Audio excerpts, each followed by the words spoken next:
Hello, hello. Welcome back to Assassin's Creed Shadows. Just want to say a quick thanks to Ubisoft for once again providing me with access to the game so that I can stream it before launch. Today, I'm not going to be doing any more story content. I want you to be able to experience the story for yourselves.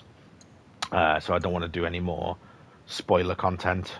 So it's just going to be open world exploration and side activities. I'm going to do a couple of these little side contracts that you can find in the hideout. So we're going to start by going after this target.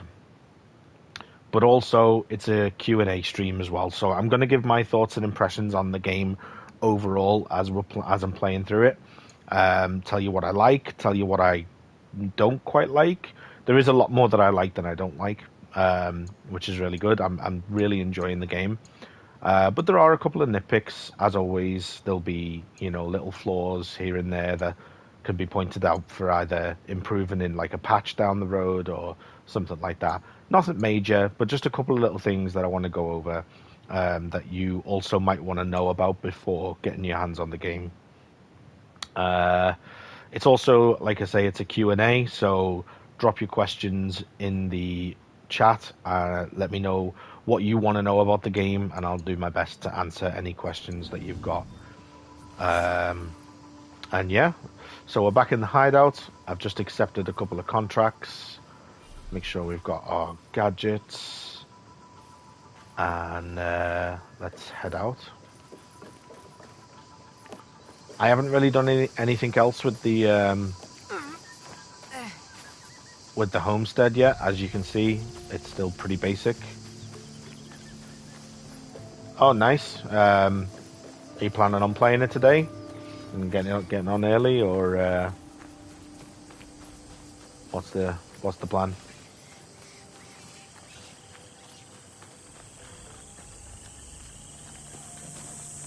Downloading it now. Nice. Nice. Well, like I say, I don't know if you caught yesterday's stream, but today's won't really contain any spoilers. It's just going to be a nice, chill exploration stream and just doing some side content. So I'm not going to spoil anything for you in this one. Yesterday was just the prologue, like the opening act of the game, and like a couple of the early missions and targets. But today, we're just going to appreciate the nice world that Ubisoft have built. Ubisoft Quebec. Starting off with going after this target, so let's head in his direction. Yes.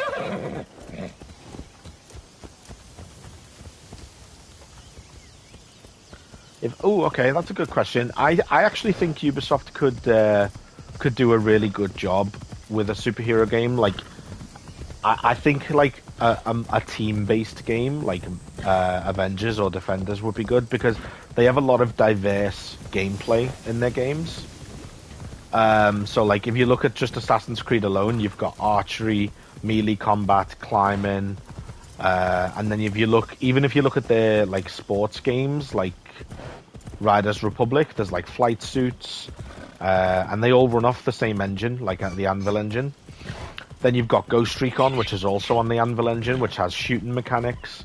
So if they combined all of these different mechanics into one game, you could account for quite a lot of different superheroes. So I think they could definitely do an Avengers game, and I would not say no to that.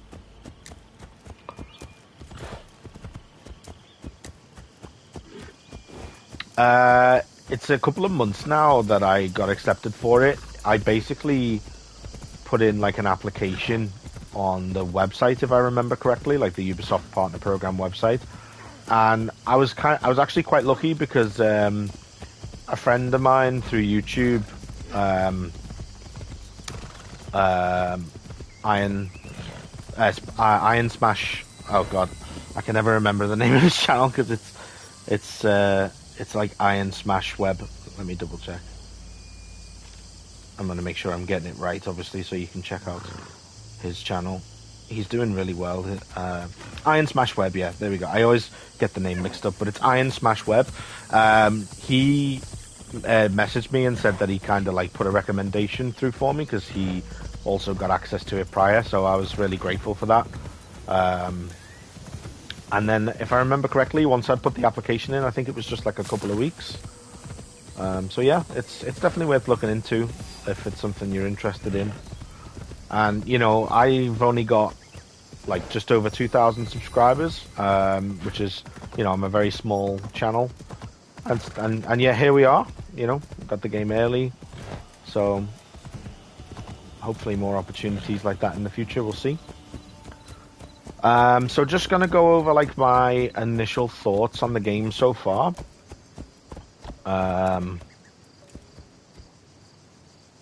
Honestly, I've been kind of like lucky with my views. Like sometimes it's very hit or miss.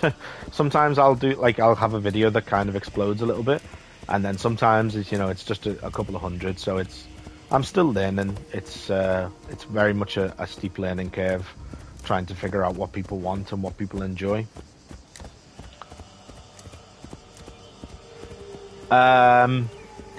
I mean, I would say I'm enjoying it as, like, I enjoy all the Assassin's Creed games. Like, I am kind of biased in that way, I guess. Like, I've been playing them since 2007, so I've never played an Assassin's Creed game that I've, like, outright disliked. There's definitely some that I like a lot more than others. And this is currently ranking pretty high. I have the same sort of feeling about it that I do towards Origins, that it's kind of like it feels fresh and new, even though it's still like the RPG formula. It does a lot of things differently. Like the combat is like revamped. The stealth is much more difficult when you play, especially when you play an expert, and it really does feel like it's gearing towards like a slightly more hardcore player base when you have those settings on. I don't know how long the main story is. I haven't actually played through it all yet. I'm still quite early in the game myself. I've heard that it takes about 40 hours to complete like the main bulk of content in terms of like story and the story adjacent side missions. So, you know, pretty long still. But yeah, I'm really enjoying it. Like the combat and the stealth especially are phenomenal. I'm a bit disappointed in the parkour. It's not that it's not bad. It's definitely better than Valhalla. In some ways, it's obviously a step down from Mirage, but that's more because of the world design, which obviously is to be expected because, you know, Japan is different from Baghdad. It's always going to be different in terms of like the way the world is designed, just because it's a completely different place, a different aesthetic, different vibe. And it's, don't get me wrong, this map is like stunning. Like it looks incredible. I mean, even if we just look around, but it's obviously very flat. There's not many like buildings in terms of like flat rooftops and stuff.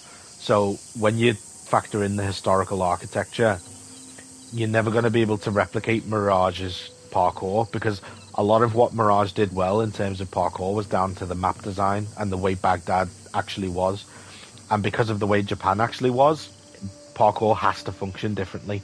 So it's understandable, but I do kind of wish, obviously, we had a bit more functionality. What I do like is the new mechanics, like the dive roll, like being able to dive roll off ledges like this, and then you can also kind of do that, like straight off like ledge. I figured out how to do it yesterday, but you can do like back rolls off ledges and all that kind of stuff, and the grappling hook. That stuff is all really good. Yeah, I mean, I'm hoping so. Like, I'm obviously open to ideas about what people would like me to cover.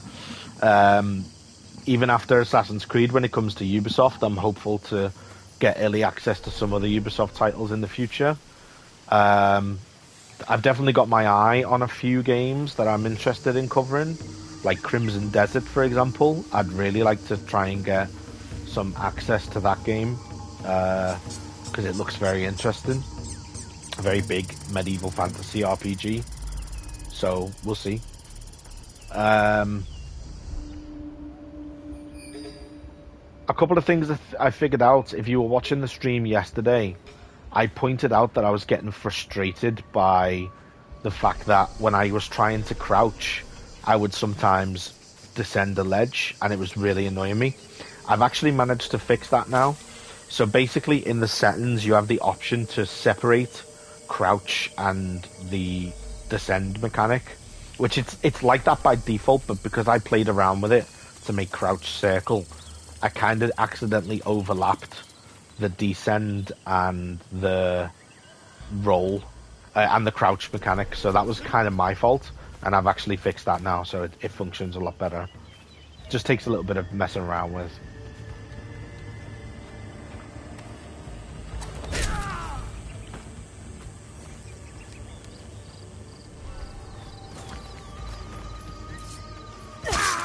I have noticed occasionally that the assassination prompt is a little bit strange, like it doesn't pop up when you think it should occasionally, and like you'll go for an assassination but you'll end up just doing a normal attack, and that's happened a couple of times. It's a little bit annoying. Nothing game breaking, and something that they could probably patch, but just pointing it out so that you you're aware of it.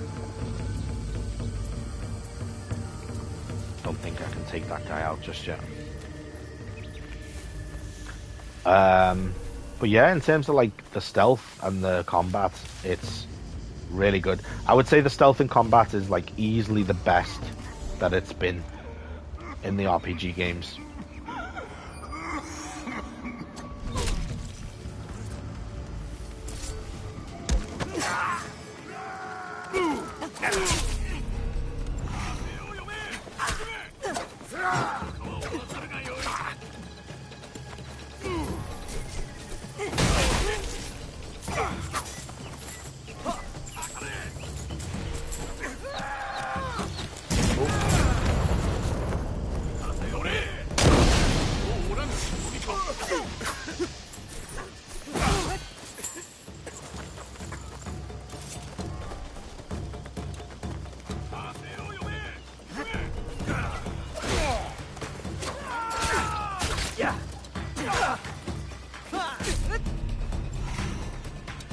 It's quite hard when you get outnumbered as Naue, which happens quite a lot. It's very easy to get spotted.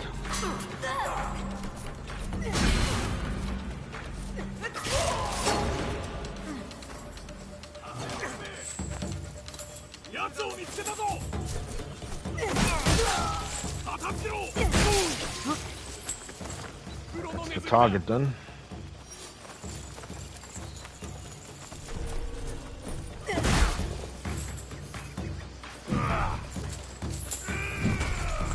Obviously I haven't explored like the whole map yet. There's quite a lot still that I haven't seen. But what I have seen, like the map is really nice, like really impressive.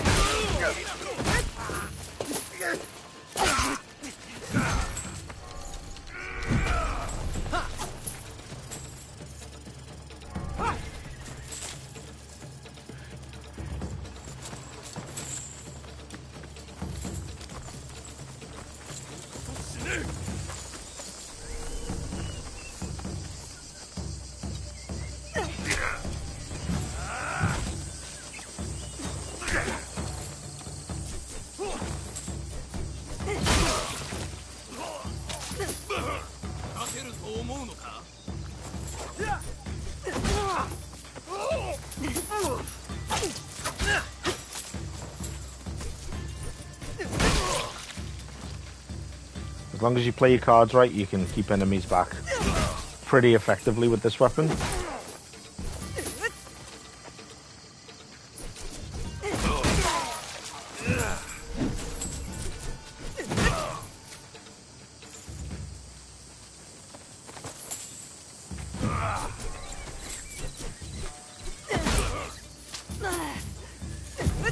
Like, he's resistant to the pull, so you gotta be careful.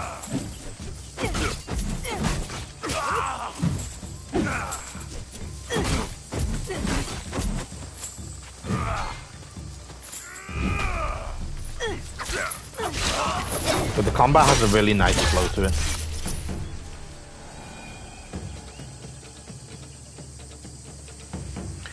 No, I wouldn't say so. Like, this might be a really controversial take, but I was never a huge fan of the social stealth aspects of the game, of the franchise. Like, I always found it to be quite gimmicky and very cool as a concept, but it just always felt clunky. And the fact that you couldn't even crouch in the early games, like, I personally prefer traditional stealth mechanics, which is what this game has in, like, spades, buckets even. So for me, the way this game's laid out in terms of stealth is like pretty much perfect, especially when you combine it with the expert mode that makes it almost impossible to like be out in the open. Like, I play a lot of stealth games. I enjoy stealth, and I'm like finding it quite difficult to not get spotted. But the night and day mechanics, um, the night and day cycle plays a massive part in the stealth in this game. Like, you really, really need to, pay attention to like nighttime and daytime. It's kind of frustrating that there's no rest mechanic. Like, you can't meditate to like wait to the next day, and that's actually quite annoying, because night and day play such a huge role in stealth that it's like almost essential to like play at nighttime as Naue, to be honest, when you want to go on like a proper stealth run. I'm just looking for the little side missions that I accepted.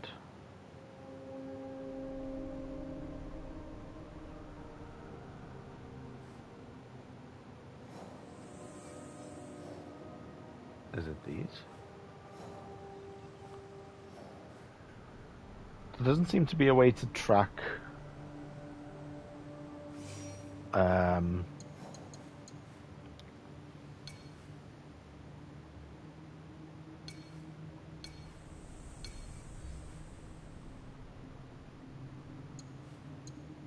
contracts. Here we go. Okay, there is. So it's this little knife icon. Oh, it's right by a fast travel point, so that's ideal.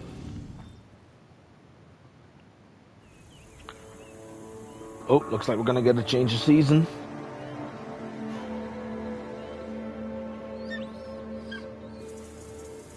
That's another thing that I'm really impressed with as well. The season change is technical, like on a technical level, just like insanely impressive. But on the brief segment that I played during winter, like, you could see the icicles falling off the like the edges of buildings and stuff, and like the attention to detail was insane. And the sound design is immaculate. Like, just listen to all those nature sounds, it sounds so good. Right, so we have to steal supplies here.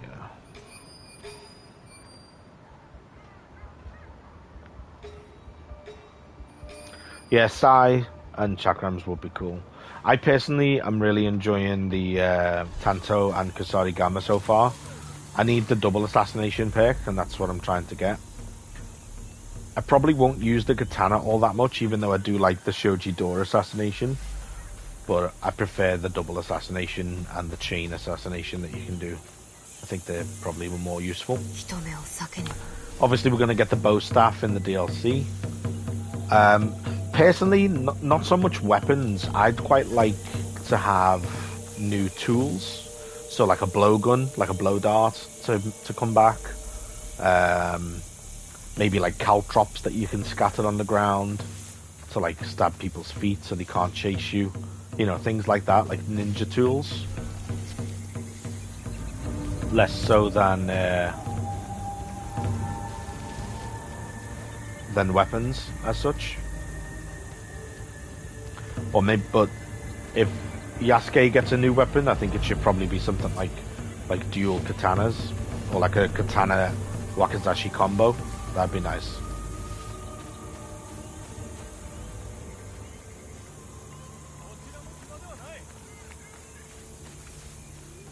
Yeah, they seem to have done more of a focus on like boots on the ground stealth rather than relying on gadgets, which, you know, I appreciate that as well, to be fair.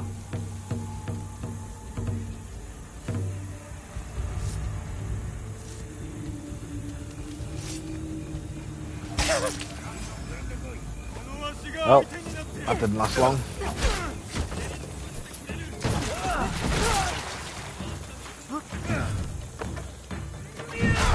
Ow.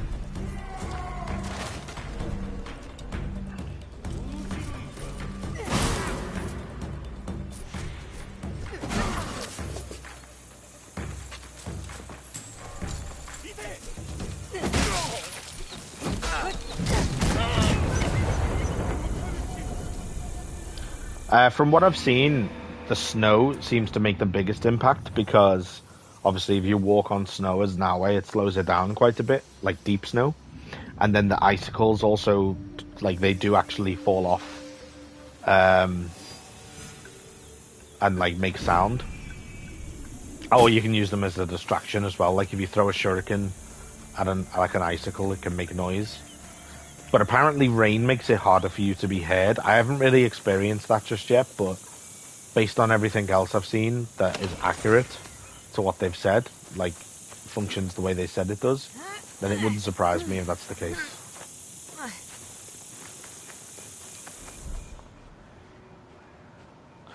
So it changes like every once in a while if you fast travel.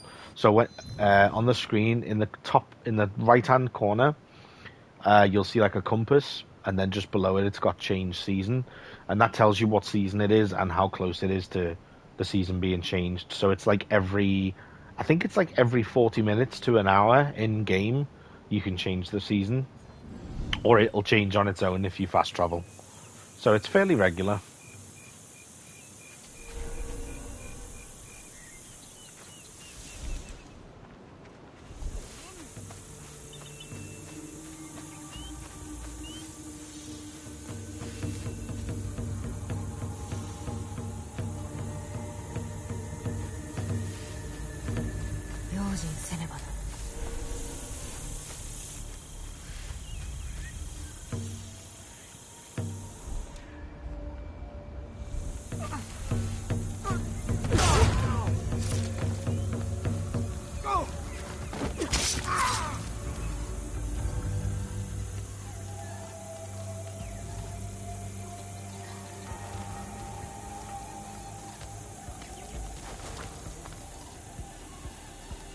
Don't want to make that mistake again.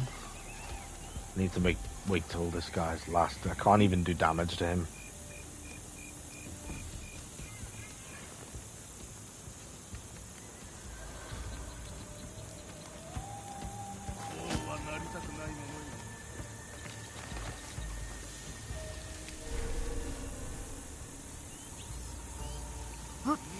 I would say so far, stealth is like by far the best aspect of the game.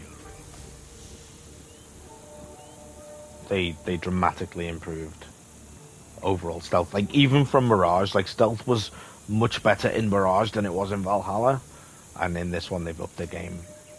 I am hoping for some parkour improvements, but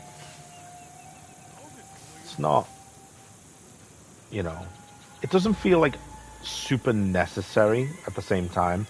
Like because of the way the map is designed, I don't necessarily think like improving the parkour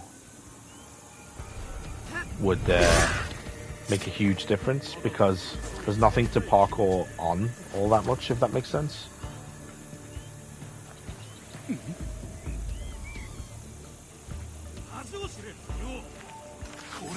How did he see me? Come on, man. Kidding me? Ow.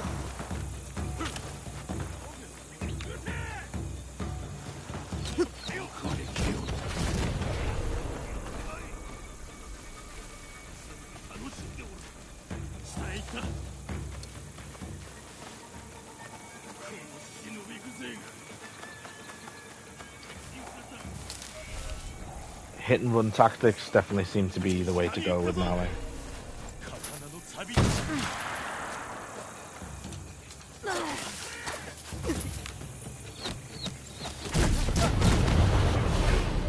Ah, I forgot he could do that.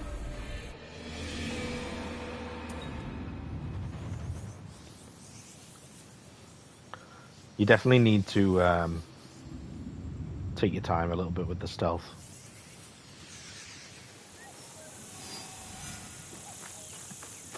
Like, as soon as you get caught out, if you're going up against a group of enemies, I haven't really got the chance to play as Yasuke yet. Like, you do play as him in the opening segment of the game for a little bit, but since then, I literally haven't even seen him or heard from him yet.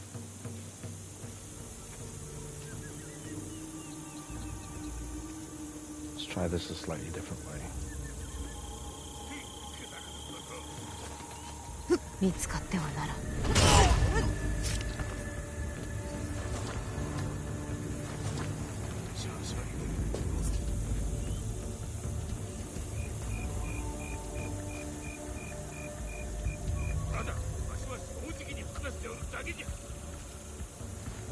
何かおる。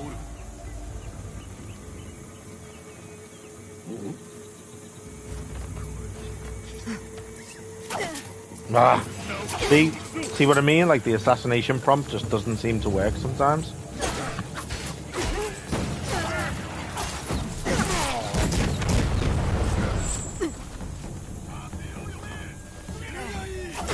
Oh. Okay. Guess we're fighting again.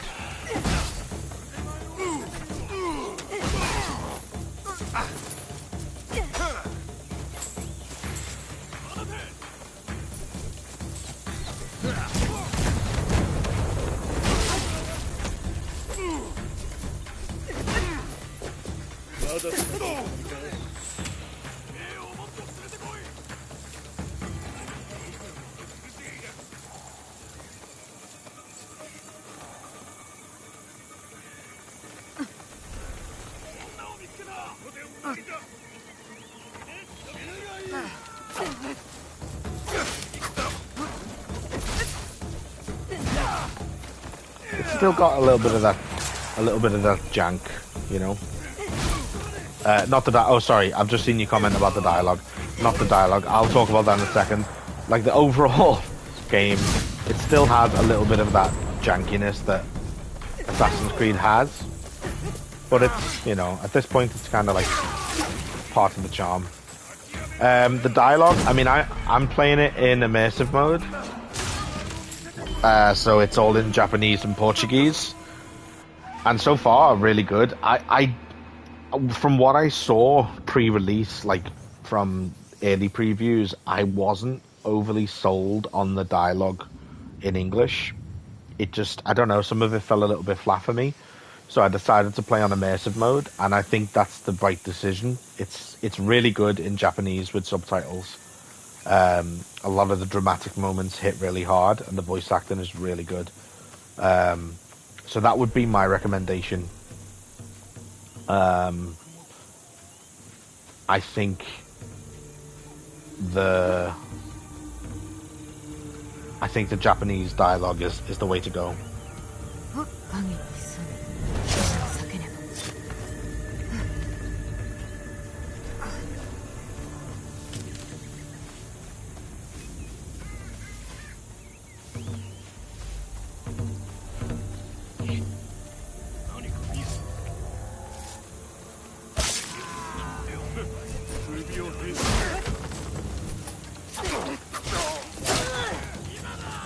Right, that's three dealt with.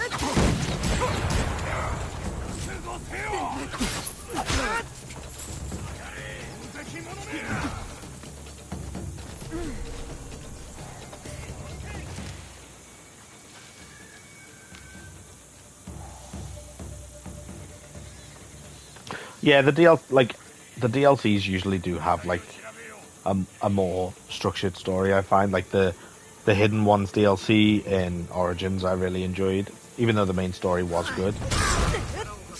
Um,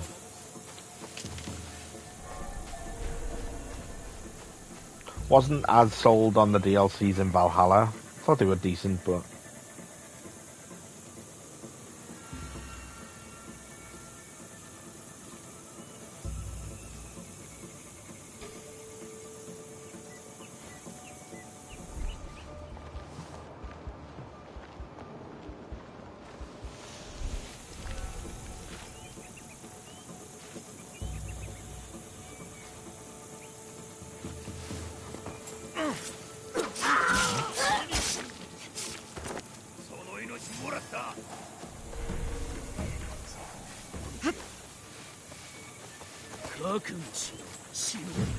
oh, I was reading the chat there.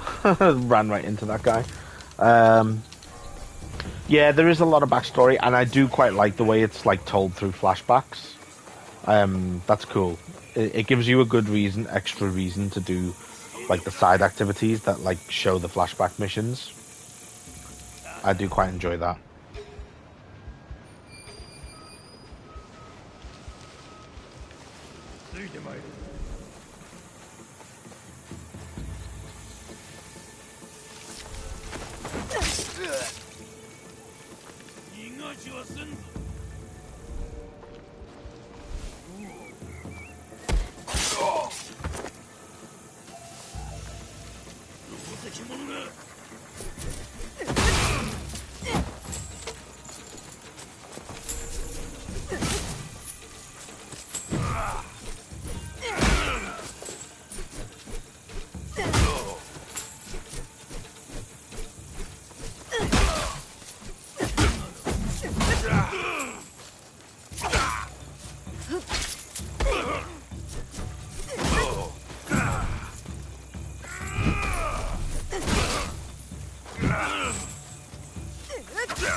Yeah.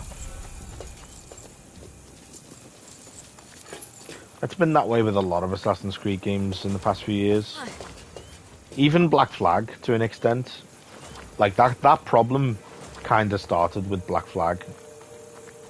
It wasn't so bad in Syndicate and Unity, but Black Flag was literally, like, only really went into the Assassin stuff right at the end. And so far, it's hard to tell with this because there is... I don't want to say too much in case you didn't watch yesterday's stream because you were avoiding spoilers, but there is stuff to do with like leading into the assassins in the early part of the game, which I won't say too much. Like obviously, it's to do with like Naoi's dad, and that's all I'll really say.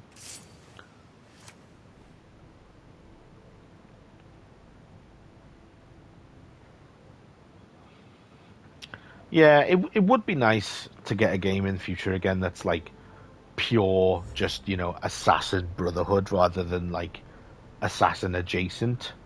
I get what you mean.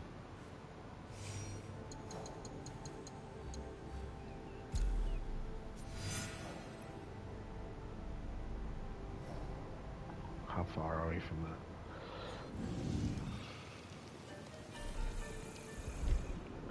Did we leave anything here?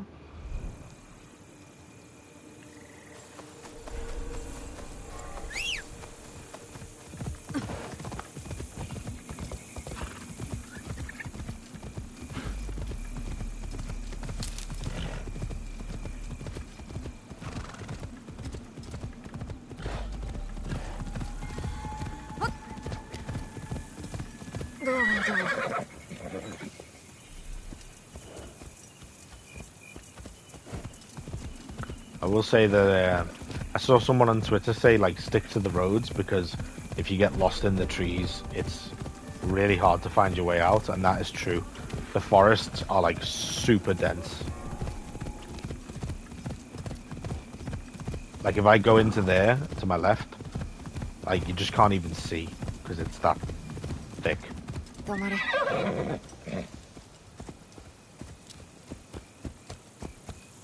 Yeah, I saw that they're gonna look into like more parkour stuff. But like I said, the problem with the parkour um, is not so much the parkour itself as it is a big issue with the map design. And again, I want to stress that the map looks stunning and the open world looks amazing, and like, you know, it looks like what you'd expect feudal Japan to look like. But the nature of that type of design in terms of like the buildings and the architecture, it is quite difficult to implement like parkour as the way we'd want it. And that's a problem with these RPG games, is that they are so big and sprawling, but they often lack what the dense city type games have, which is like higher buildings, flat roofs, poles, beams, bars, you know, all that kind of stuff. It's just not really present in these games because of the way they portray such a big area. So it's understandable, but also frustrating. And that's why I really enjoyed Mirage, because Mirage had that design, like a city design, which was dense and urban, and lent itself to... I'm not going to bother with these guys. And lent itself to parkour in a way that games like Valhalla and Shadows just can't really replicate. I think the big pull for this game for people will be the stealth and the combat, and the parkour not so much.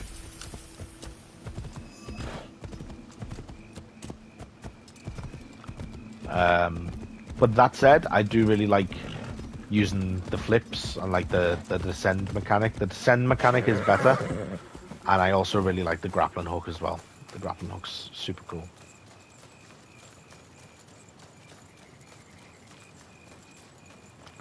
It's good. It's really good. I'm enjoying it. I was just saying that, like, you know, people complain about the stealth. Sorry, not the stealth, the parkour, and it is completely understandable. But it's just the nature of the architecture of the time. There's just not that much to climb on, unfortunately. Like in the way that you would expect from the likes of Mirage. So it's understandable. And I think the grappling hook does a decent job of making up for some of it. And I really like the this dive roll mechanic. Like where you can do this like big dive off the ledge. That's cool. And you can also use it for descending as well. Like if I was to face away from this ledge, you can just do like a little backwards roll and just jump straight down. Stuff like that is really cool. Like that is mechanical depth.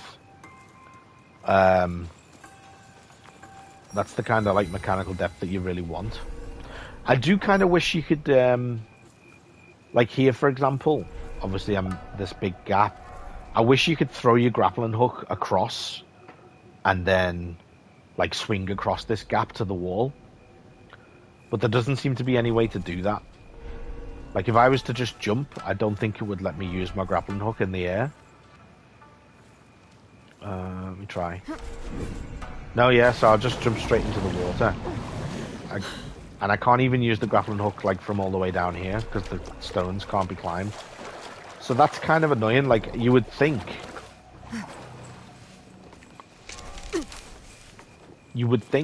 that, you know, having a grappling hook, I could like throw it over to that ledge and then swing over and then climb up.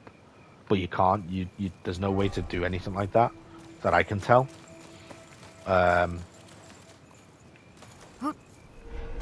You can do that little ledge maneuver, which is pretty cool. And the flip that would be one of my biggest points of feedback with the grappling hook. Is that it's cool, but it's also kind of limited. And I get that you don't want it to be like Syndicate and just take over the whole parkour mechanic.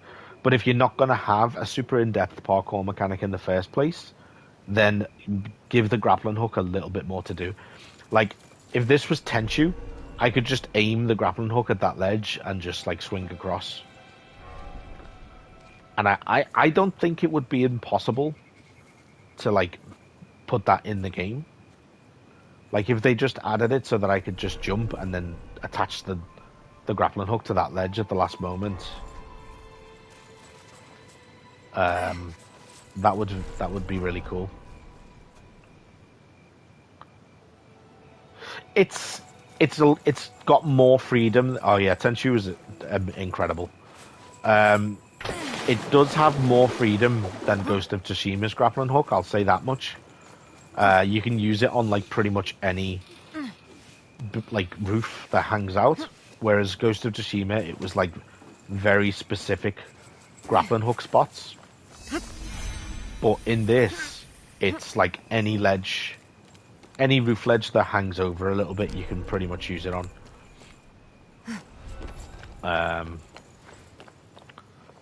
So it's more free than Ghost of Tsushima's, but also has its limitations as well.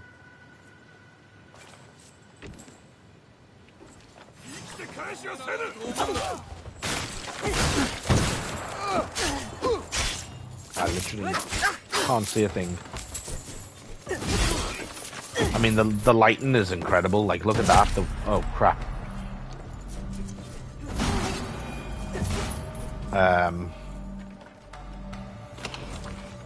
I could really use... That was a pretty cool assassination. I could really use a... That looks so good, like the way the light's just swinging.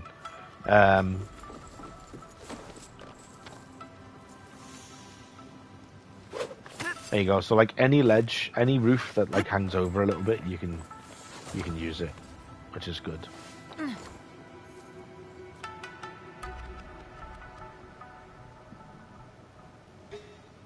Oh, he's one of the big bads. Not like story big bads. It's a dice show, so you have to take out the dice show in these areas. I really like the way, like, if you listen closely, when you look at an assassination and it's possible to do one, she like pops out the hidden blade. Watch. Let me move away and then back again. Ah, she's not doing it now. It's like an automatic thing, but she does do it. It basically there you go. Like you can hear it unsheathing it when unsheathing it.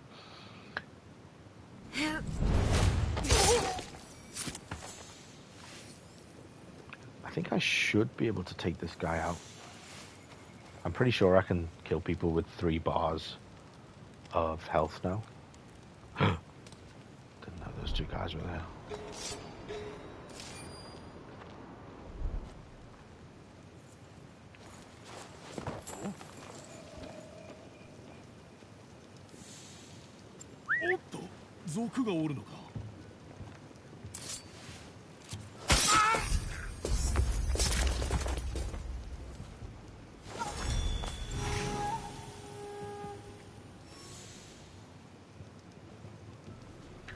But the nighttime and the daytime make a huge difference. Like if I was in the daytime now, standing here, those guys would just see me immediately. I'd have no chance. They'd spot me immediately, really quickly as well. But nighttime, it's a big difference. Like that indicator just below the compass at the top of the screen that tells you how visible you are. See the way I walk away from this light and it fills up as I get closer? That really does make a big difference. Like if I stay in these shadows here, I should be okay to sneak right up to these guys. As long as I stay in the shadow and out of the light. Now, I haven't got the double assassination yet, but I can work around that, I think.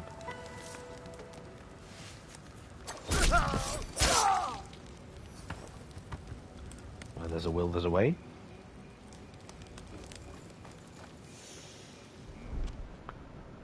These guys are servants, so they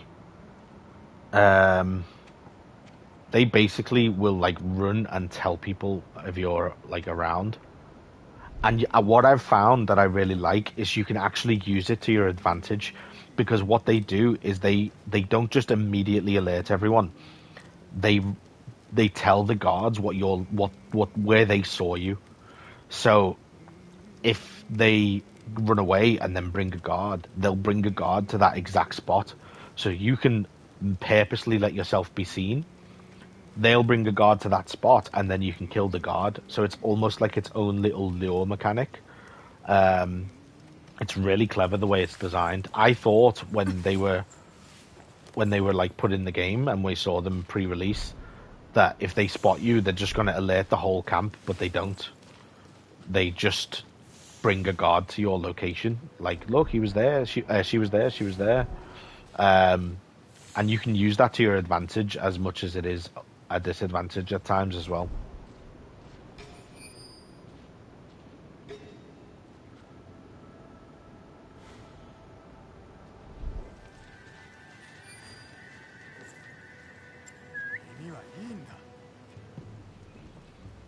It definitely has Splinter Cell vibes to it, yeah.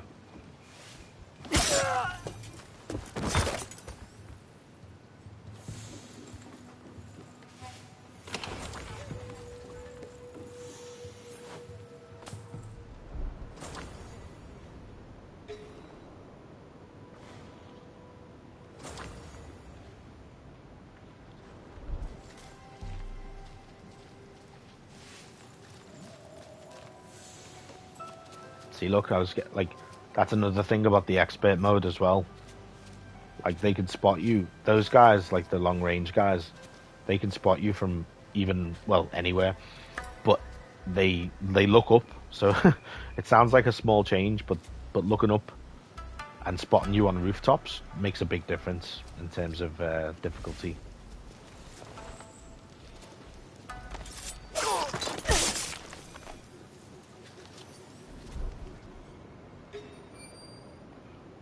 But I'm learning to be more patient because I'm used to like the older games. The stealth is pretty easy, really. Like, you can just cheese the stealth quite a lot, and I feel like you really can't do that in this one. Like, you have to pay attention and move slowly. Hi, Vishanti. Like, if you rush in and make a lot of mistakes, you'll get overwhelmed very quickly as Nawe.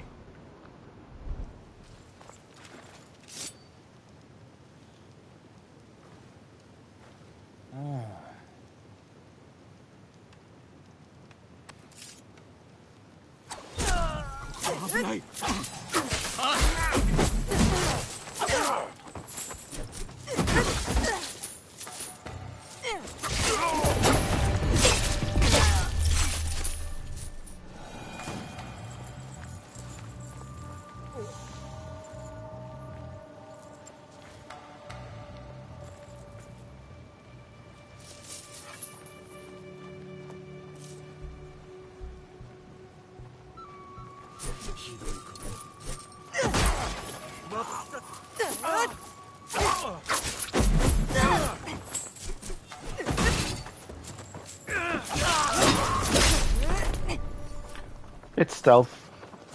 It's aggressive stealth, but it's still stealth. Oh, no, maybe not.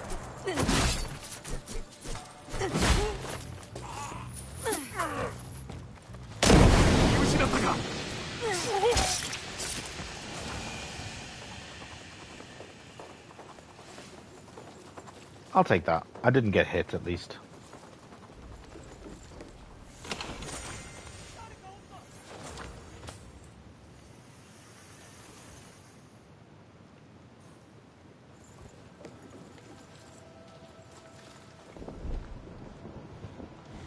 So, I'm pretty sure a servant...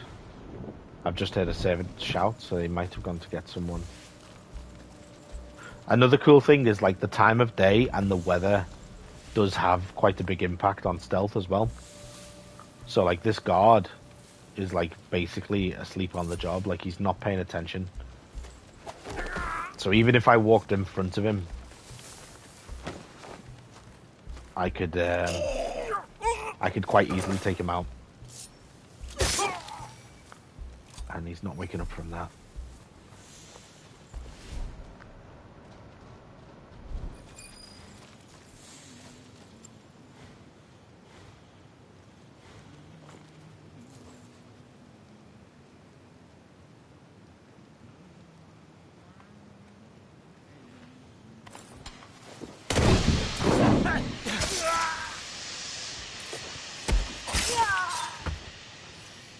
Um, hmm.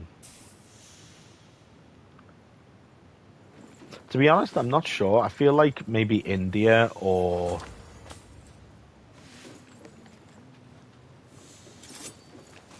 like India could definitely be a good choice. There's already an Indian protagonist in the Chronicles games, I believe, which I actually haven't played the Chronicles games. They're like the only Assassin's Creed games really that I haven't played.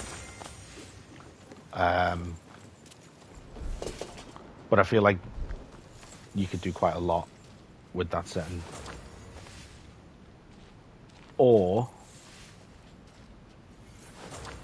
maybe like Persia, like because originally Assassin's Creed was gonna be a Prince of Persia spin-off. So, oh my god, I actually did a side eject. I actually did a successful side eject. Can we do it again? No, not so much. Side ejects are a little bit hit and miss in this game, so it's nice when you actually get one.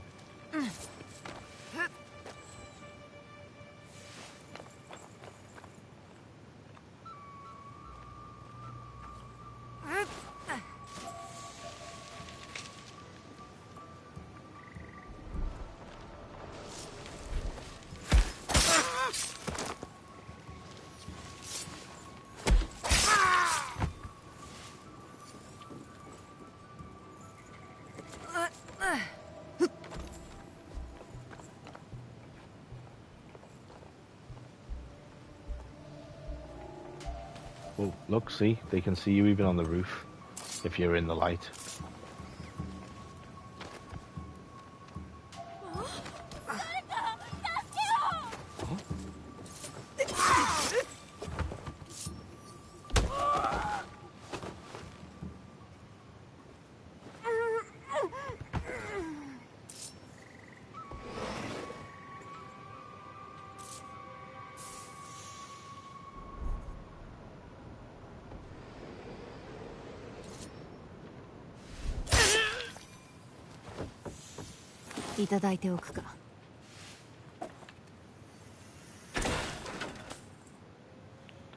It's very Shogun-esque, like the Christian aspect, like coming to Japan. Same time, like I'm pretty sure it's a similar time period. I think Shogun takes place after this game, but not by like a huge amount of time, if I remember correctly. Starting to go light, so now we're gonna have to be a lot more careful. We'll be spotted way easier.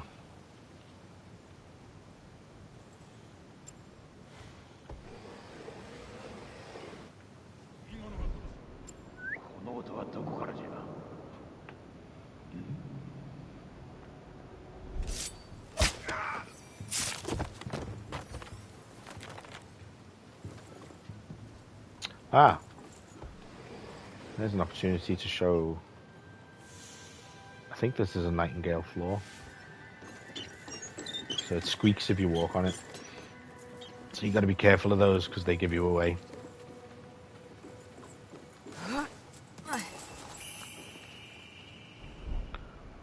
So now that the sun's come up, it's going to be much more difficult to use stealth, but that doesn't seem like there's a huge amount of people left.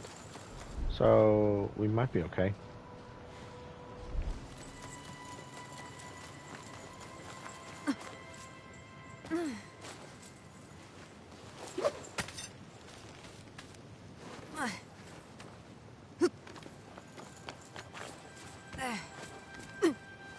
The parkour is a little bit sticky, like it's a bit too sticky at times, but that's just your standard Assassin's Creed jankiness at this point. I'm sure I'll get used to it and learn to adapt to it a little bit.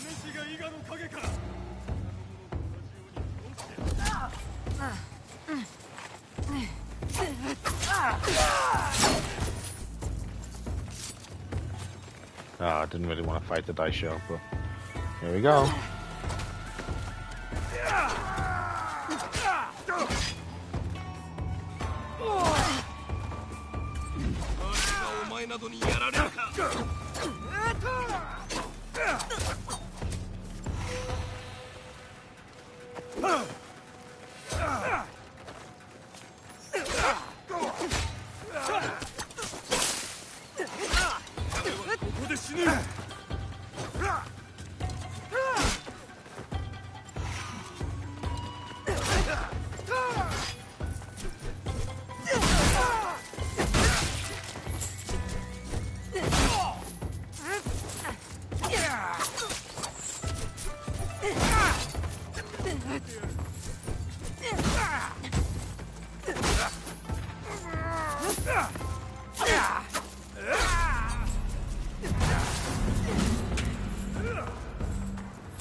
I'm finding that you can cheese quite easily as Naue with the Kasarigama because it's got such good range. I'm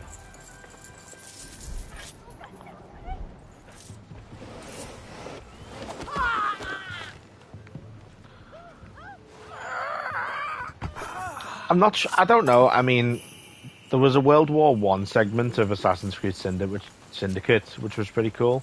And I know the time jumps that they did, like in in Unity, were quite good. I'm sure it could work. It probably end up being a little bit like Sniper Elite in a way. And at that point, it's like just play Sniper Elite.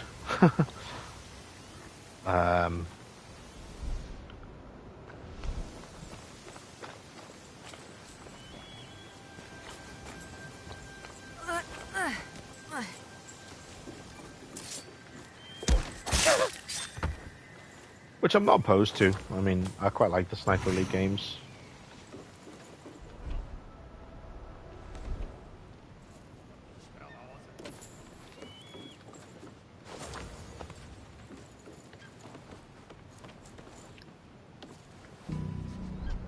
Right, let's see what we're dealing with.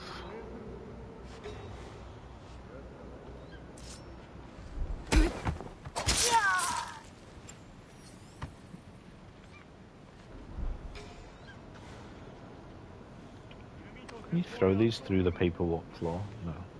That'd be pretty cool if you could do that. Maybe have I got enough for the double assassination now?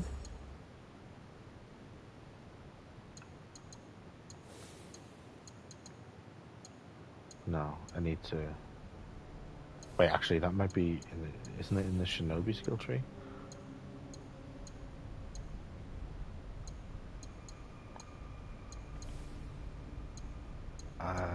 Assassin.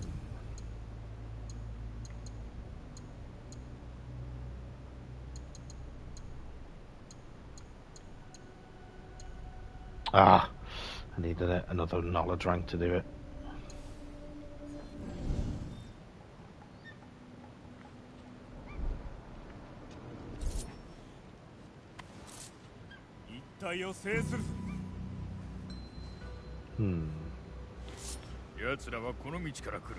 That's annoying. Okay, let's see how smoothly we can do this. Not very.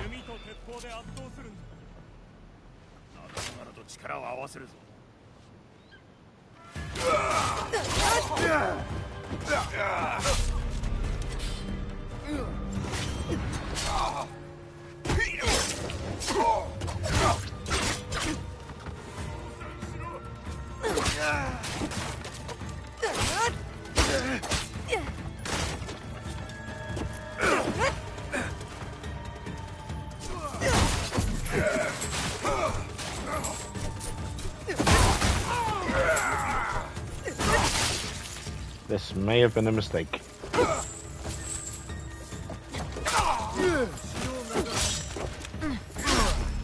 Yeah, no.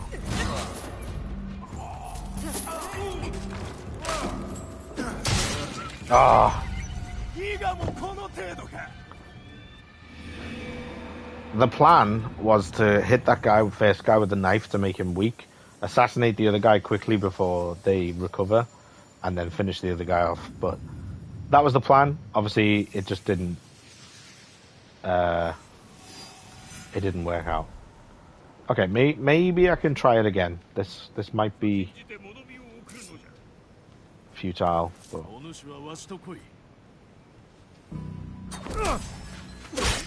yeah, no. Unless the other guy like literally dies, then there's just doesn't seem to be a way to do that.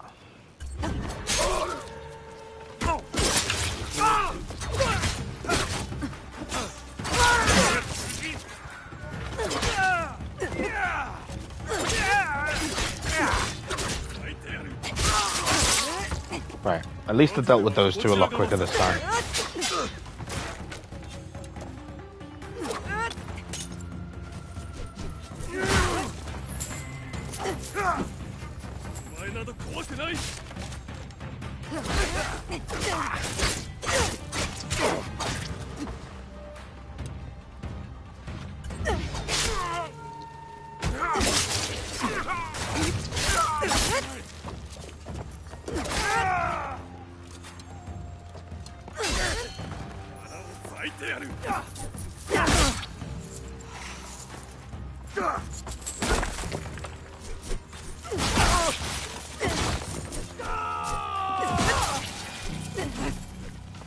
Why not just avoid them? Where's the fun in that? Yeah, that's actually a good shout. The Saboteur was a really good game. I remember playing that years ago. That is actually, yeah, a really good idea. Like, something similar to the Saboteur mixed with a bit of Sniper Elite. I could see it working. Definitely not opposed to it. I forgot all about that game until you just mentioned it.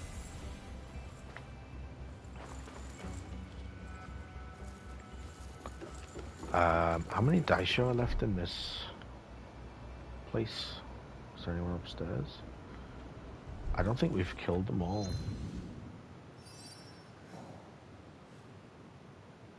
One more, and then we can get that golden headgear. So let's try for that, shall we?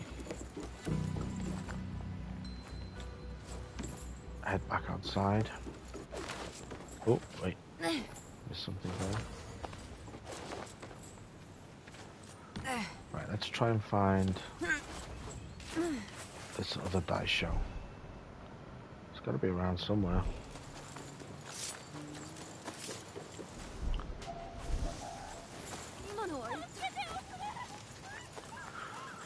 See, now, as much as I don't mind that they didn't bring the eagle back, it's situations like this where it would be helpful to just get eyes in the sky and, like, find where this guy is.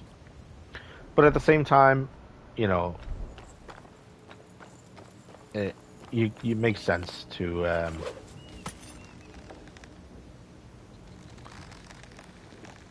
like figure it out for yourself. And that was a bit weird. Be quite good if you could like interrogate people. So like the grab mechanic. This one.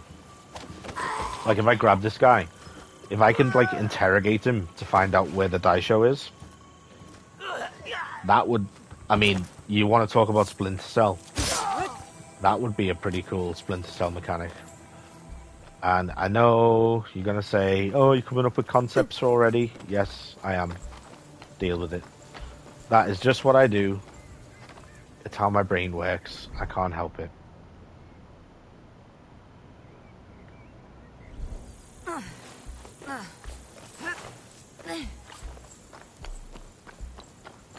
I actually might have to make a note of that one, though. An interrogation feature would be pretty cool. I don't think it's something they could add to this game now, but maybe if they keep the grab mechanic in the next one. Who knows? Right, this die show's got to be around here, so there he is.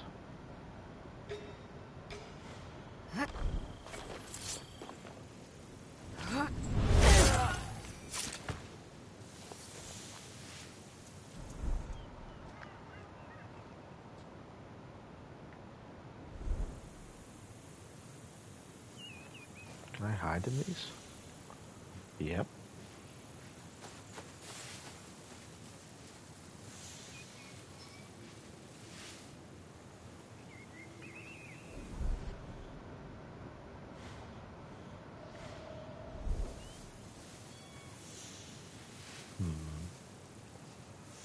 How do I go about this?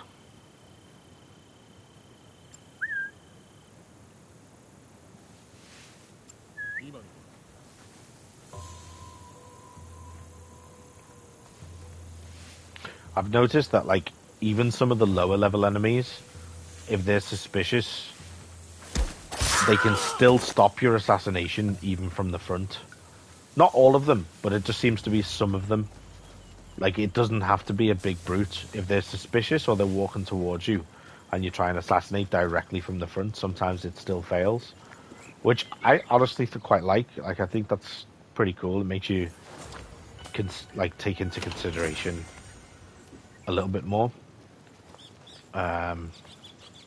Makes you think a bit more.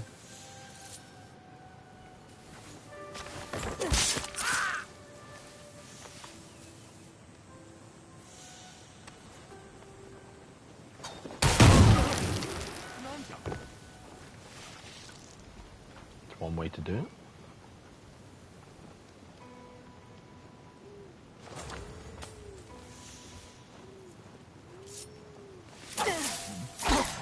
Oh no! My assassination prompt again. It came up and I pressed assassinate and it just failed.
I really like the posture mechanic.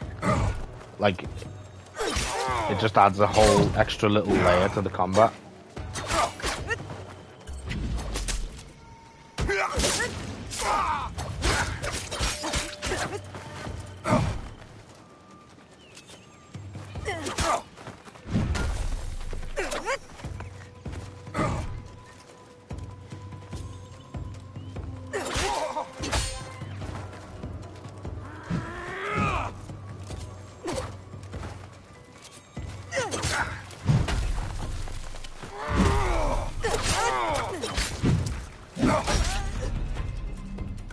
Uh-oh.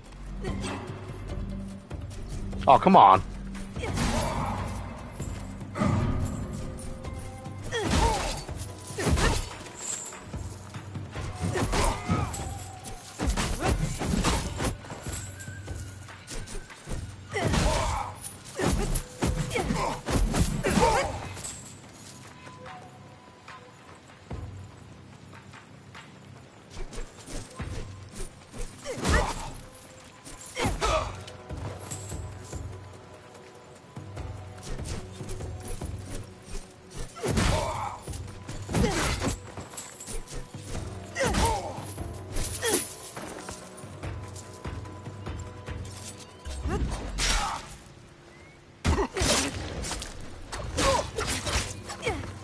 He's just going to keep healing if I stay away from him. It's going to make things difficult.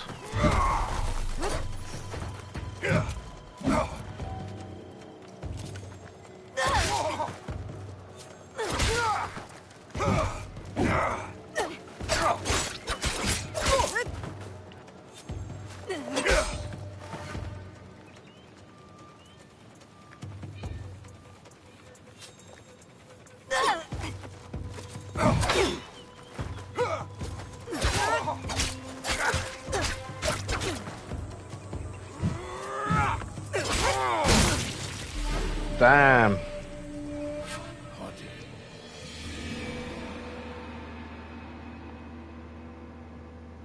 It's not like a super difficult combat system on the surface. Like, it's just that you take literally like 1 or 2 big hits and you're dead. That's where the difficulty comes in. So it's just about knowing when to not overextend. It's not so much that it's like difficult in terms of like stringing together the different abilities and like if you get overwhelmed, that's when it gets hard. Or if you just miss time, one thing. Obviously, when you're playing this Yasuke, it's probably going to be not as difficult in that respect. But when it comes to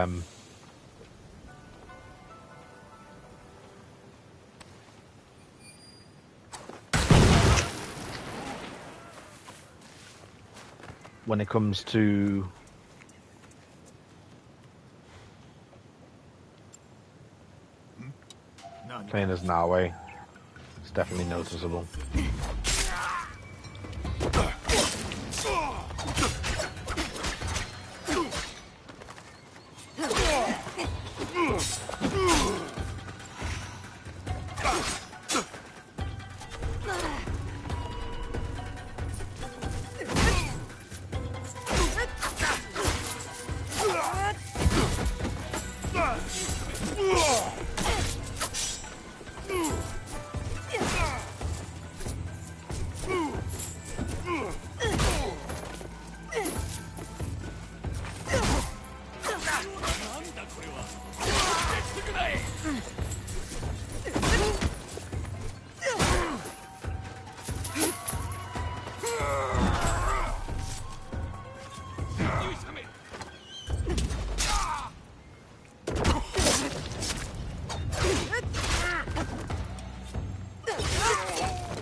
We meet again.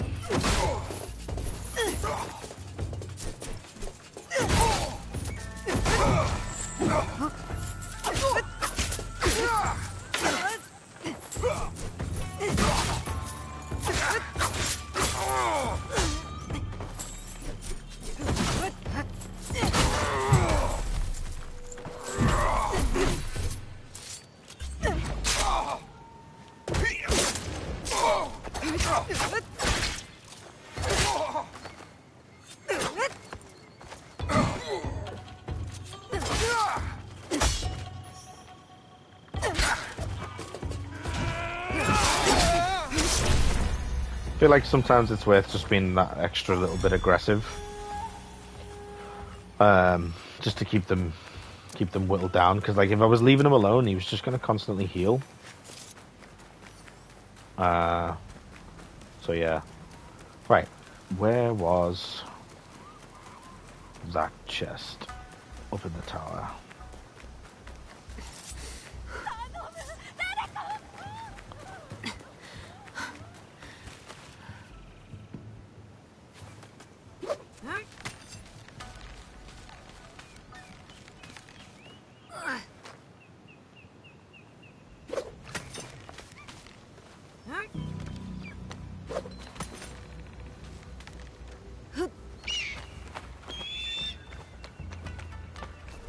So I'll do this while we're here.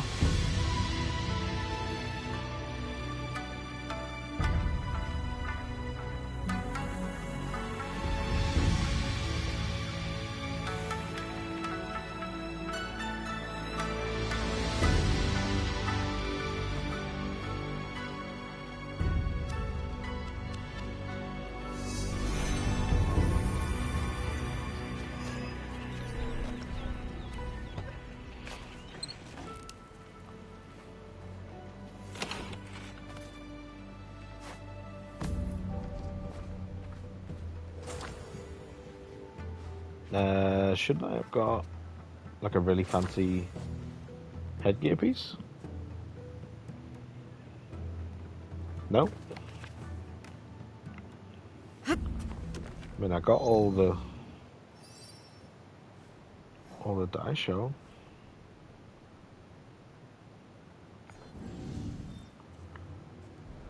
Is it not up here?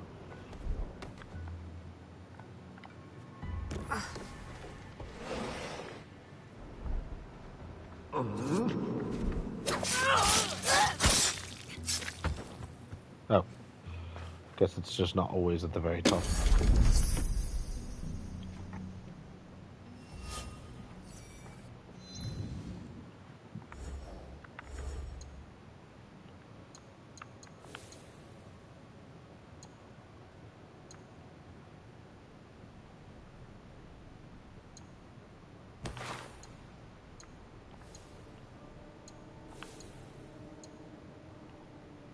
Ooh,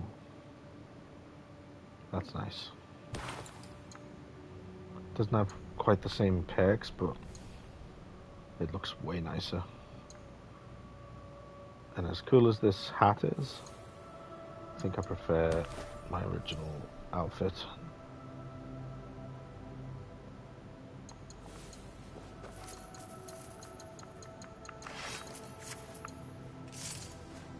I think I will go back to the katana for a little bit. Just because I don't have the double assassination yet anyway. So, might as well make use of the katana.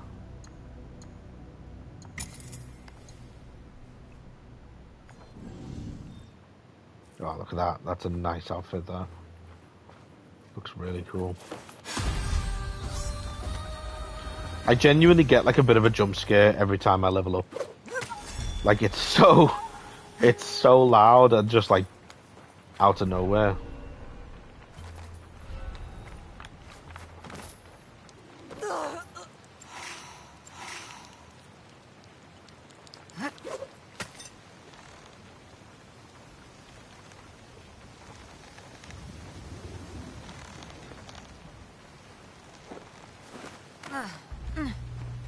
Yeah, this outfit's so cool. Might have to do a little cheeky photo mode.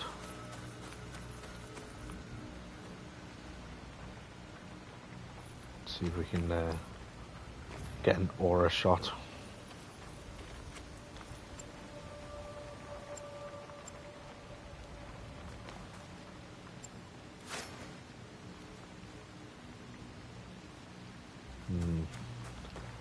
Want something a little bit cooler.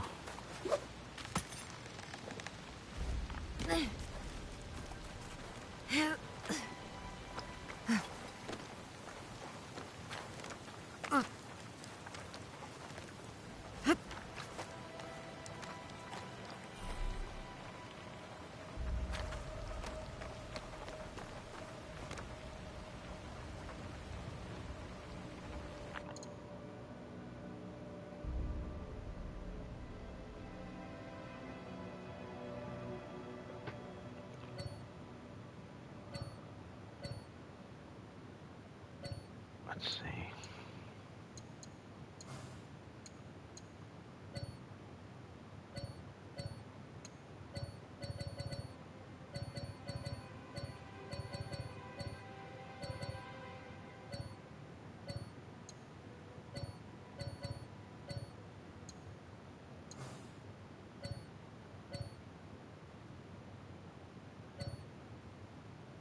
Oh, that's nice.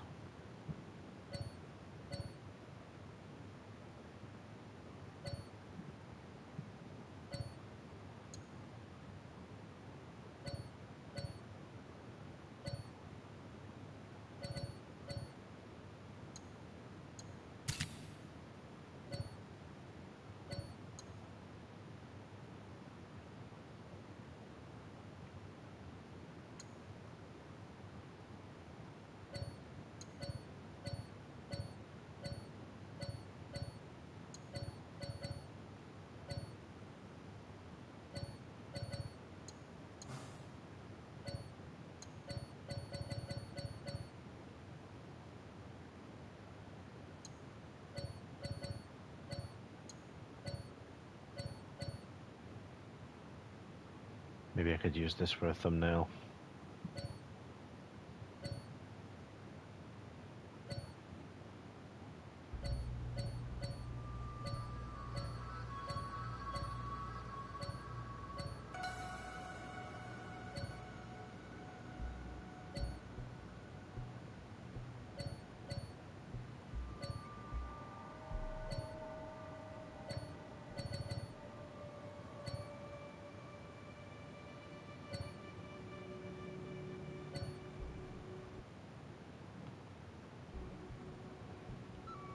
I think that'll do nicely. Maybe just leave a little bit more room at the top for the logo.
Oh crap.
Nice. Yeah, the combat is really satisfying once you get the timings down, and a lot of different enemy types have like different timings as well. So getting used to their attacks is is good.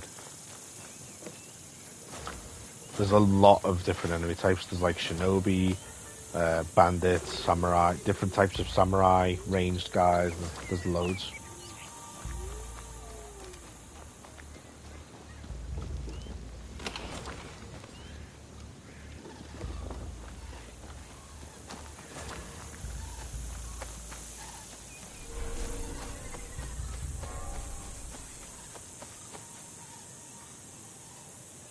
Let's get another little photo mode shot, shall we?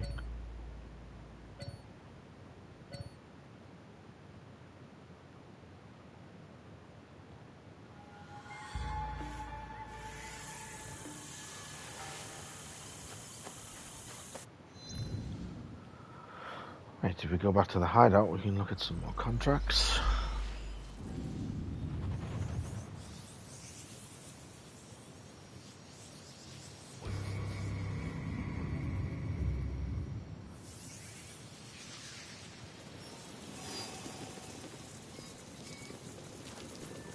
I have noticed another thing that I want to mention. There's a noticeable dip in frame rate when you enter the hideout. It seems to drop. I don't know if it drops like quite to 30, but it's noticeable. It's really good. I'm really enjoying it. The combat and the stealth especially, are the highlights so far. A couple of little nitpicks, but overall, really enjoying it. I do wish the grappling hook had a little bit more functionality across like certain distances, as I mentioned earlier. I do wish the parkour was a bit better, but it is what it is. One thing I've noticed so far, this is playing in canon mode, which is what I'm playing in. Obviously, it makes certain story decisions for you, and what I've noticed is that can literally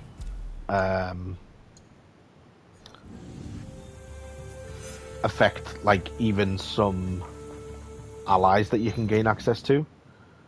So I think I've possibly missed out on Yaya, like the monk sumo wrestler-ish type woman. I don't think I'll be able to recruit her because of something that happened that was kind of out of my control, which is a bit annoying. Yeah, I'm not too fussed about that personally because I don't really chase trophies. That's not a huge deal breaker for me, but I am kind of annoyed that like it didn't warn me prior to starting canon mode that I would miss out on like recruits. Like fair enough, miss out on like story choices. Yeah, definitely worth. Yeah, it is worth mentioning. So yeah, yeah, you can't get the platinum achievement if you're playing canon mode just due to some of the choices that are made in the game. So that's worth bearing in mind for definite. But for me, the bigger issue is that it didn't tell me that I was going to miss out on, you know, like things like recruits. I assumed it would only be story choices. But the problem is, for that particular follower, one of the story choices is what affects whether they join you or not. So that's kind of frustrating, but, you know, that's the price you pay for just getting a linear story, I suppose.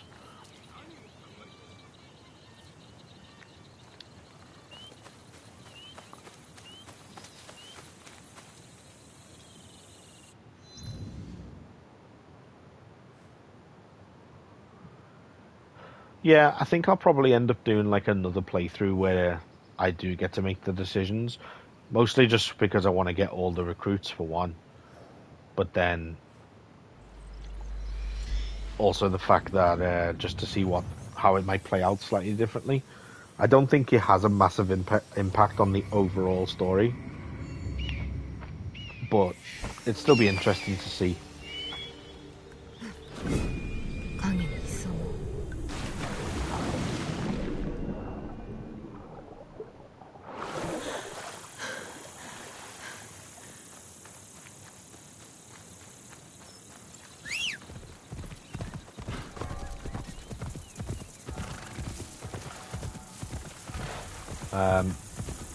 I do just want to say again, thanks to Ubisoft for providing me with access to the game so that I can stream it early. Obviously, without being part of the Ubisoft partner program, I wouldn't be able to do this. So it's a big opportunity that I am grateful for.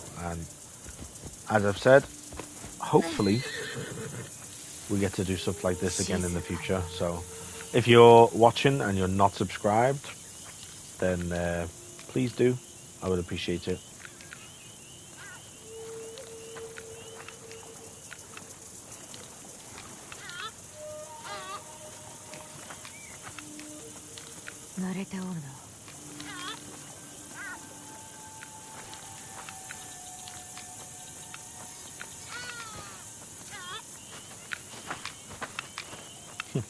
That was kind of cool the way, like, obviously because she's drawing, she like specifically recognized that it was too wet to use the paper.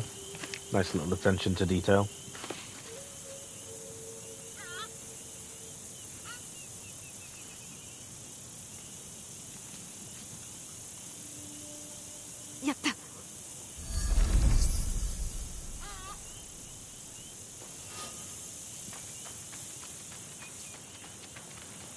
And that's obviously just one of the side things that you can come across randomly. Like, I wasn't even looking for that.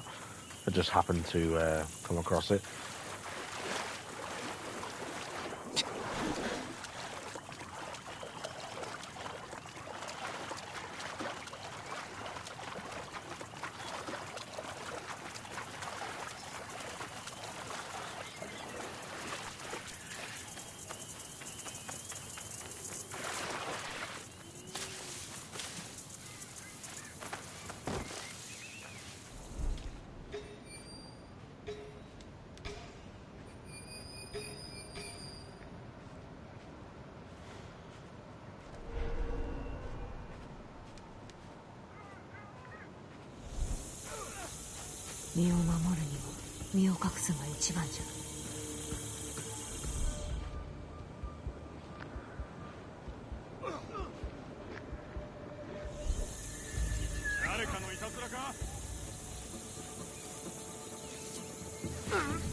Now, I don't know if he didn't notice that because he's like drinking.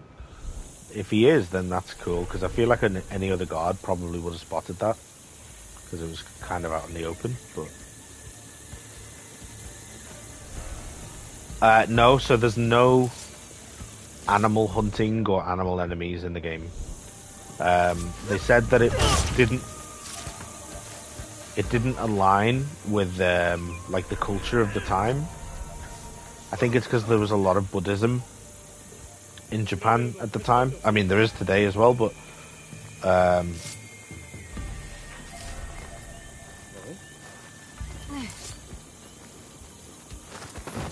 yeah, there's no animal killing of any kind. Which, to be honest, I'm quite happy about, because I used to find it a bit tedious, like getting attacked by wolves or having to fight like giant bears and stuff. It didn't really feel like Like if you want to talk about like not feeling like an Assassin's Creed game, there was nothing that really felt like less of an Assassin's Creed experience than fighting giant elks. I prefer just fighting human enemies. Like it kind of made sense in in Assassin's Creed 3 and like in terms of immersion, because obviously that was part of like Connor's culture, was like hunting and surviving in like North America.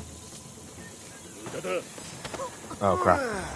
So it made a lot more sense, but I just don't think it just wouldn't really make sense in this game. Like, there's no reason, you don't need to do it for any reason, and there's no reason that like Yasuke or Naue really would need to do it. I guess it's more focused on agriculture in terms of the setting. So,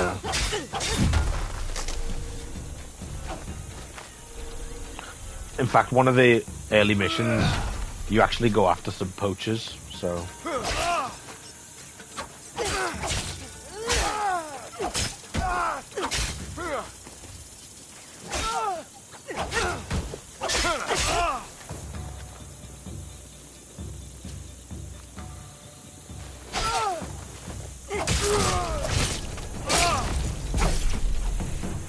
Yeah, exactly. Like the hunting side quests, I've never really found particularly compelling.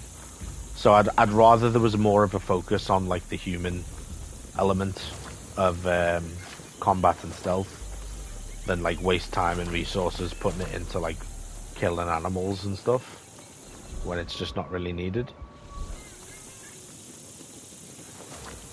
If it makes sense for the character and for the story to like hunt, then I'm fine with it. But it just, because there's so much agriculture at this time period of Japan, and you know, it just doesn't feel necessary at all.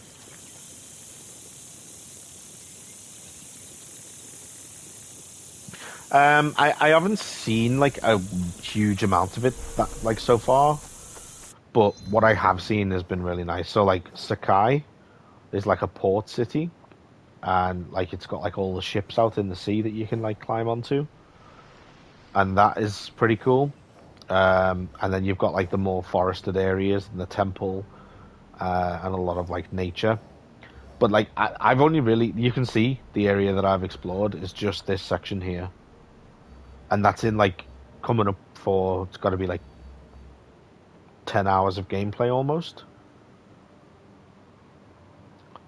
And then considering that I've got all this left to explore, I can't really say how varied the map is, but it looks pretty varied. I mean, like I've literally only explored these areas that have been filled in, so there's a lot still left to see.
Oh.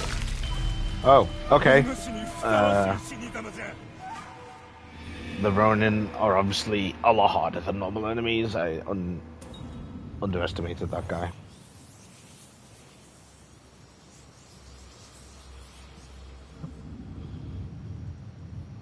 It's about the same size as Origins.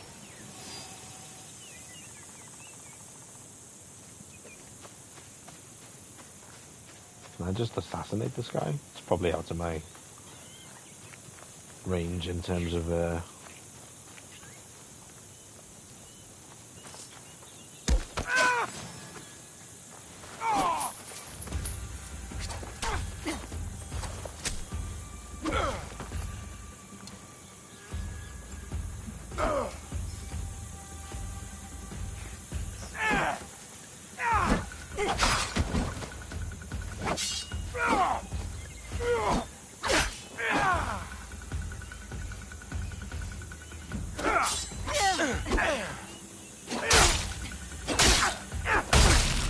Jesus.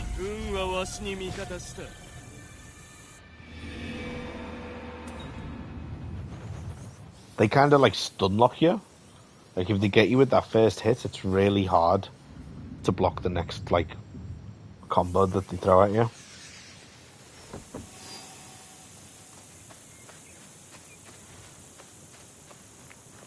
And I have a feeling smoke bombs wouldn't have too much of an effect on him.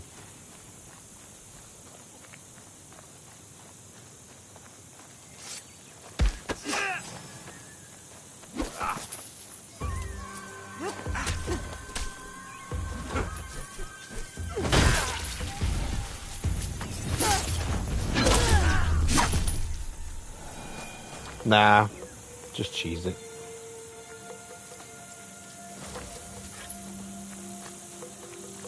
I haven't actually got Yasuke yet. I can't I can't play as him. I've played as him in the prologue because you play as him during the opening act, like mission of the game. But I literally haven't had the chance to play as him for the next 10 hours. Yeah, like it's literally all been Naue so far. I haven't got far enough in the story. I played about 8 hours straight of just the story.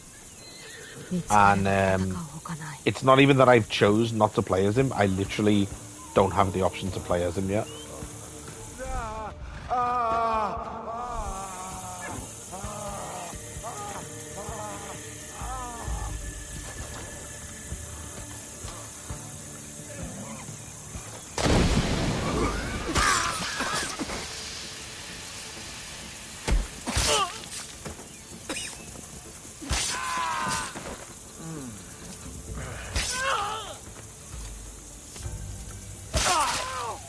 That was a bit weird.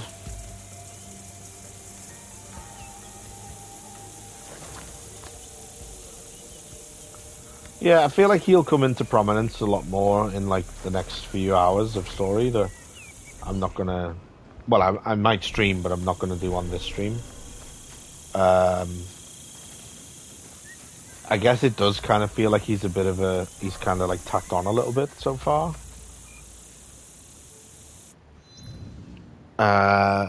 But I have to admit, what I did get to play of him in the opening act was fun. Like, he is an absolute monster. Like, he just barrels through people. And it is fun to play as him when it comes to combat.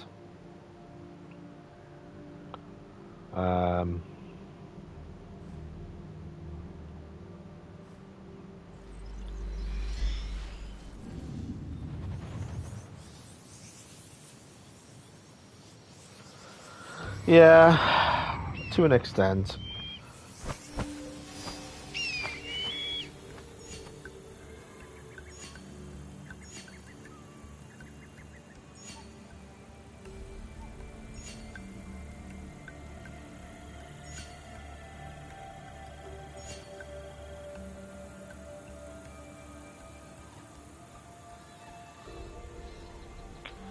I feel like once I unlock him, I'll enjoy playing as him because I'm gonna, like, personally, I'm gonna play him as a stealth archer and like aggressive stealth, which is, to be honest, is not all that much different to how I play now, really. Um, but the fact that he can use a bow, I'm gonna capitalize on that quite a lot. I love that dive and flip that she can do.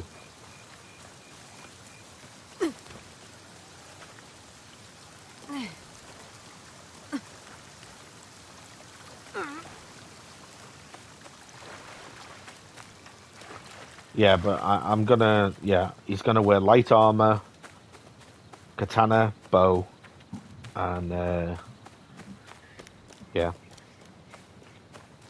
sniper build. He is, you can tell that he's heavier than Eivor. Like, he controls, like, he's just an absolute unit. Like, he really is slow. Like, he can run and sprint quite fast, but, like, when it comes to,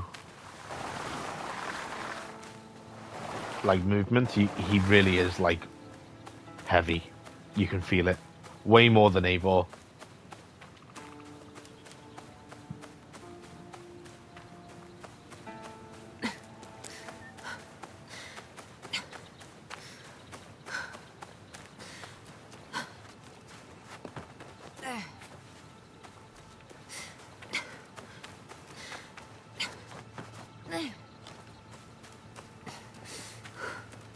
Honestly, it seems like such a little thing, but this dive and flip is like my favorite new mechanic.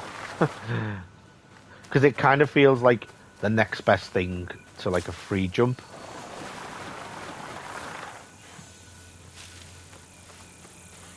Which we haven't had since the Ezio trilogy, I think. Maybe you could do it in 3 and Black in the Kenway saga? I can't remember.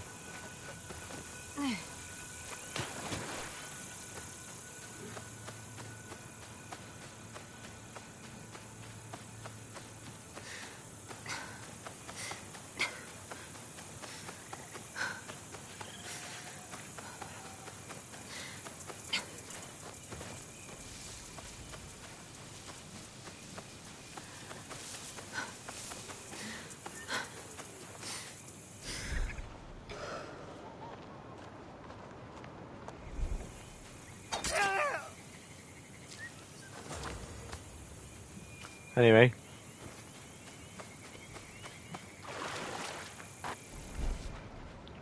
I guess not all Ronin are built the same.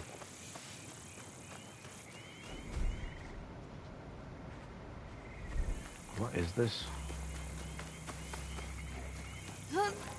Oh.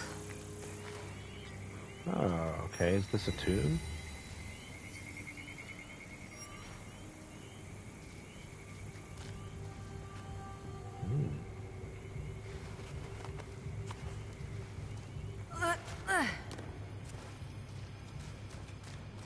Oh, another little thing I've noticed as well. I did point this out on yesterday's stream, but there's no torch mechanic. Like, you can light stuff, but you can't carry around a torch or a lamp or anything.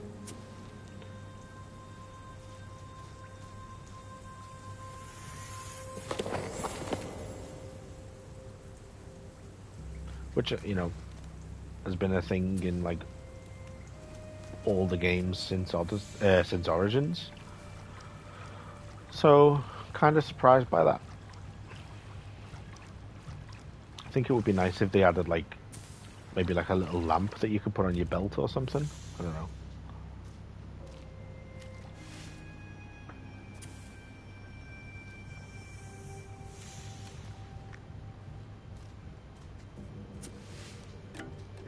Because the lighting itself is, like, amazing.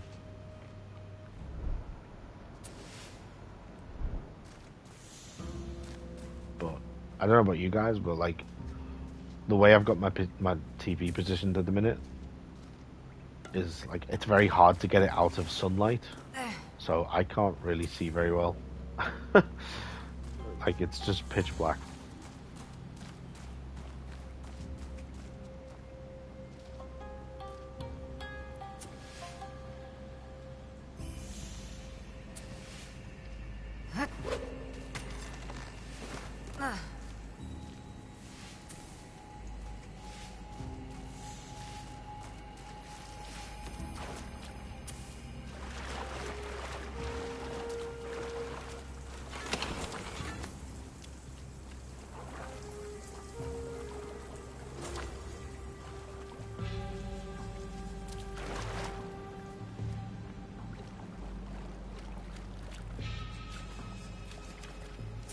I do like how you can just like climb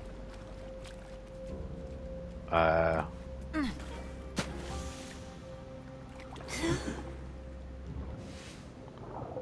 like a viewpoint and just look for something and then head to it and find something unexpected.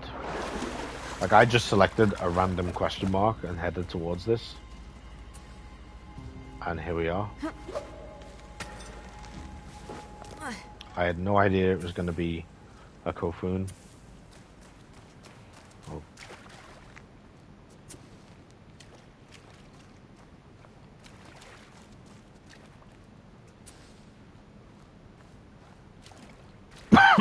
Excuse me.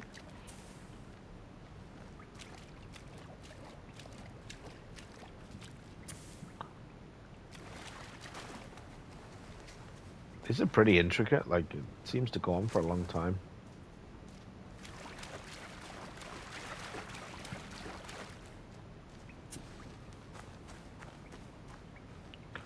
Probably I'm going a little bit slower because it's actually really hard to see.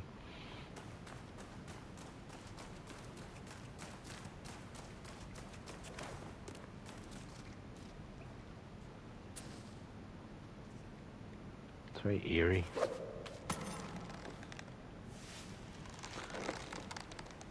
This, if I remember correctly, yeah, I was gonna say, I just got an achievement for that, using 2 rope swings consecutively.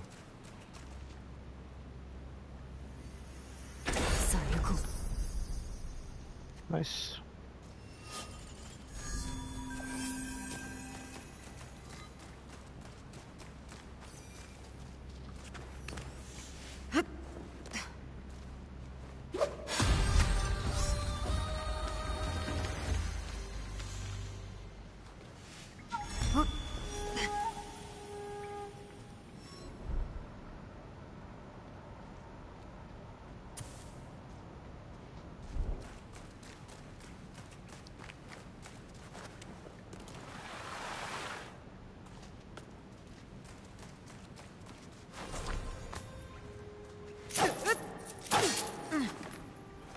Oh. Wait, what did it say? Did it say area not available yet?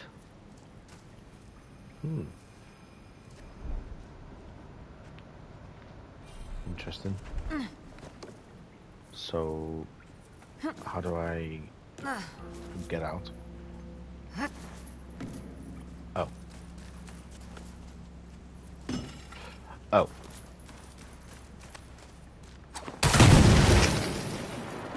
This must be story related. Like maybe we have to come back here.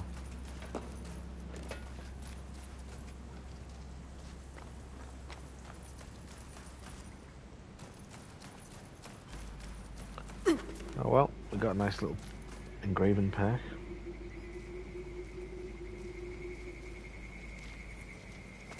Yeah, there was like bamboo, like a bamboo barricade, and said area not available yet.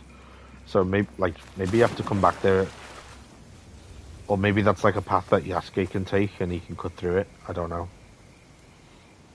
But that's all we've got time for because I have to go and pick the kids up from school. I might do another stream later tonight. I don't know yet. We'll see. If not, maybe tomorrow.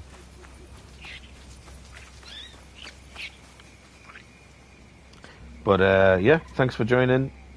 Like I said, I didn't go super in depth on this. It was just like my initial thoughts and some nitpicks, but overall praise because it is really good. I'm enjoying it. The aesthetics and the vibe and the time period, the outfits, the combat, the weapons, everything so far, really good. But yeah, catch you later.